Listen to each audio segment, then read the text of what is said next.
Olá, vamos falar hoje sobre um sistema que pode de verdade mudar o jeito como o trabalho é feito, a produção puxada e o Kanban.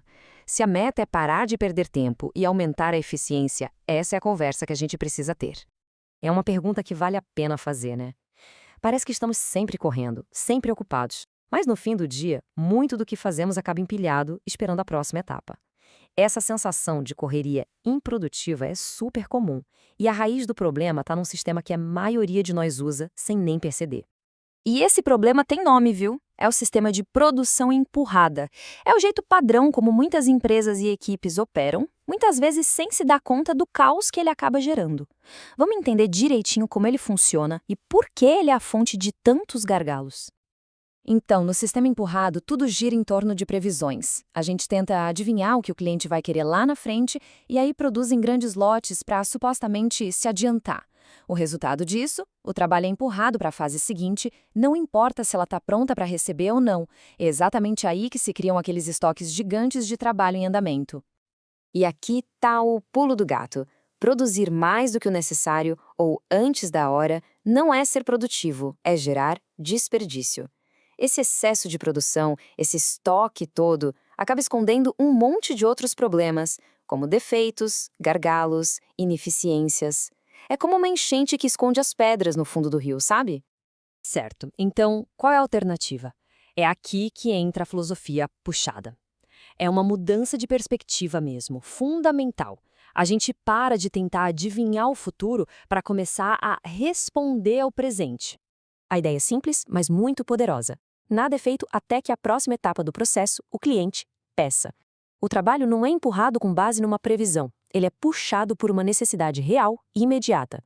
Isso sincroniza todo o fluxo de trabalho com o consumo de verdade. Essa filosofia toda se apoia em três pilares que estão super conectados. Primeiro, tudo começa com a resposta a uma demanda real. Nada é feito sem um pedido.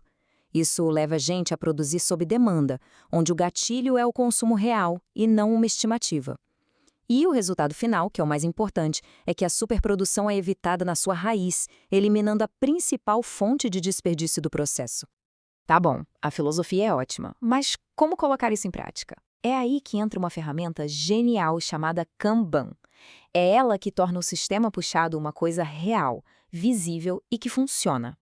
A palavra Kanban vem lá do japonês e significa sinal visual ou cartão. E é exatamente isso, um sinal bem claro e visual que comunica a necessidade de produzir ou mover alguma coisa. É um mecanismo que dispara a produção no momento exato em que ela é necessária, nem antes nem depois.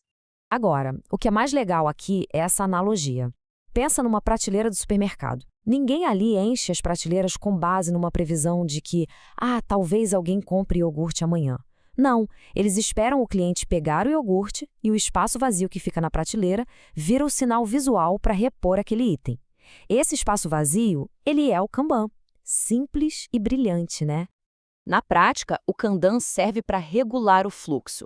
Ele limita a quantidade de trabalho que está rolando ao mesmo tempo, evitando sobrecarga e superprodução.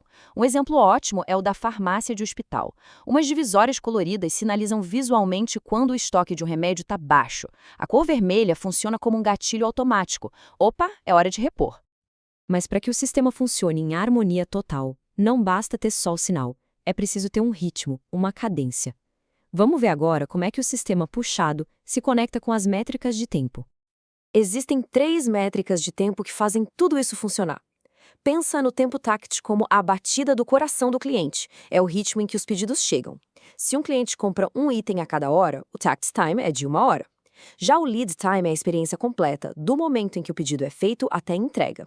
E o tempo de ciclo é a nossa velocidade interna, quanto tempo a gente leva para produzir uma unidade. A regra de ouro é simples. Nosso tempo de ciclo tem que ser mais rápido que o takt time para a gente conseguir manter o ritmo. E essa analogia da orquestra que é perfeita, captura toda essa energia. O takt time é o maestro ditando o ritmo com base na demanda. O Kanban é o sinal visual, a partitura que diz para cada músico exatamente quando tocar. E o resultado? Uma música harmoniosa, um fluxo de trabalho perfeitamente sincronizado. Então, quando a gente junta todas essas peças, a filosofia puxada, a ferramenta Kanban e o ritmo do Takt Time, o que se ganha com isso? Vamos dar uma olhada nos benefícios de construir um fluxo de trabalho mais inteligente e muito mais eficiente. Os resultados são transformadores e uma coisa leva a outra. Ao eliminar a superprodução, o desperdício cai drasticamente, o que, por sua vez, reduz os custos de estoque. Sem aqueles surtos de produção baseados em adivinhação, o fluxo de trabalho fica estável, previsível. E talvez o mais importante, sem o excesso de estoque para esconder os problemas, as ineficiências ficam ali, visíveis, permitindo que a equipe melhore o processo o tempo todo. E, para fechar, fica aqui esta reflexão. Pensemos no dia a dia, no trabalho ou até em tarefas de casa.